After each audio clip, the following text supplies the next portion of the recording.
Hello, my name is Ayush Anand. And my name is Rohit Sharma. And today we are going to brief you about stock market. So let's start. As we all know, business needs money to grow and expand. But profits are not sufficient for growth and expansion of business. So they take help from public for raising money. There are two ways of raising money. First is debt financing and second is equity financing. Let's start with debt financing. Debt means loan. A company can raise money through debt from various institutions.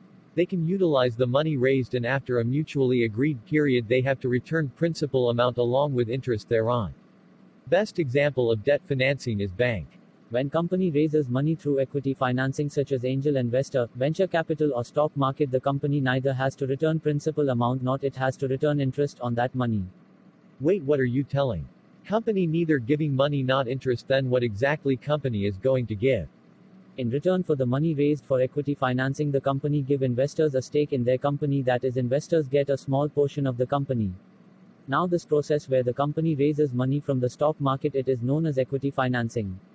So a stock market is a platform where a person, whether rich or poor, buys shares and become a shareholder in the company. And for company, stock market is a platform where companies can raise money from the public. So that's it for today. Hope you liked our video. And for more videos on stock market, please like, share and subscribe our channel.